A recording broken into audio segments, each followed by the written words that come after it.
Le barbare, vous le connaissez tous. Cette troupe musclée, blonde, avec une moustache qui fait envie. Enfin, non. Eh bien, aujourd'hui, je vais vous en parler, je vais vous faire une sorte de biographie de cette troupe. Tout d'abord, vous le savez, il s'agit de la première troupe que vous débloquez lorsque vous commencez le jeu. Déterminée, un peu bornée, brave, cette troupe sèmera le chaos dans le village ennemi si vous savez l'utiliser. Seule, elle ne sert à rien, mais alliée à d'autres compagnons ou à des archers, elle fera des ravages. Intéressons-nous d'abord aux statistiques de base du barbare.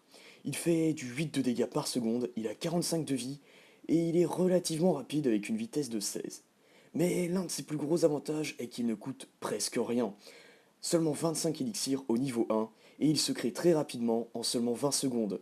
De plus, il ne prend qu'une seule place dans le camp militaire. Imaginez toutes les possibilités que vous avez avec cette troupe lorsqu'elle est au niveau 1.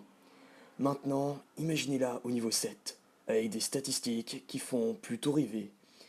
Il fait du 32 de dégâts par seconde, il a 125 de vie, il coûte 200 elixirs, et tout ça pour seulement 20 secondes de formation. Mais avant de les avoir au niveau ultime, il vous faudra débourser 12 700 000 élixirs en tout, et avoir l'hôtel de ville au niveau 10. Autant dire que c'est pas demain la veille. Enfin bref, venons-en aux choses sérieuses et regardons deux techniques pour bien savoir les utiliser. La première technique consiste à allier barbare et archer pour une technique appelée la technique barbarcher. Cette technique vous servira si vous êtes en mode farming pour avoir des butins extraordinaires. Sur ce replay, vous pouvez voir qu'il y a un énorme butin de 200 000 de chaque, 200 000 élixirs, 200 000 d'or, mais également 300 d'élixirs noirs. Les barbares vont faire office de tank et vont prendre les dégâts à la place des archers. Les barbares vont détruire les bâtiments et les archers vont les couvrir et pouvoir détruire d'autres bâtiments également. Ici vous avez pu voir que j'ai diverti la tour de sorciers avec un groupe d'archers et les barbares ont pu finir tranquillement la tour de sorciers de niveau 4.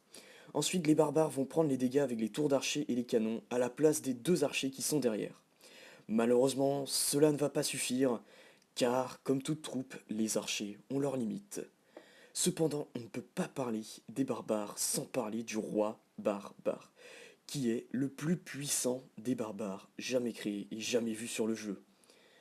Voici le roi barbare. Au niveau 5, il aura la capacité spéciale poigne de fer qui décuplera ses forces et lui permettra de récupérer un peu de sa vie.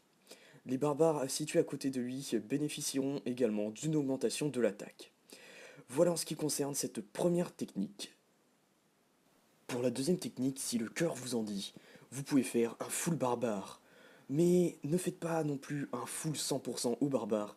Prenez quelques sapeurs histoire de casser les murailles pour que les barbares puissent pénétrer le milieu du village. N'oubliez pas également de garder votre roi barbare en arrière pour que les groupes de barbares puissent bénéficier de la poigne de fer. Vous voyez, je mets un sort de soin pour soigner les petits barbares qui ont du mal à casser les remparts, d'où l'utilité des sapeurs qui ont été mal utilisés dans cette attaque. Enfin, je balance mon roi barbare et je vais utiliser la poigne de fer pour que le petit groupe de barbares puisse pénétrer et défoncer tout ce qu'il y a au milieu du village. Cela me permet de faire un 50% aisément, mais je vais également pouvoir prendre l'hôtel de ville grâce au roi barbare. Voilà en ce qui concerne cette deuxième attaque. J'espère que cette vidéo sur le barbare vous aura plu, que maintenant vous serez incollable sur cette troupe. N'hésitez pas à laisser un pouce vert et à vous abonner à ma chaîne pour votre plaisir et surtout pour le mien. Et sur ce, je vous dis salut à tous, on se retrouve dans une prochaine vidéo.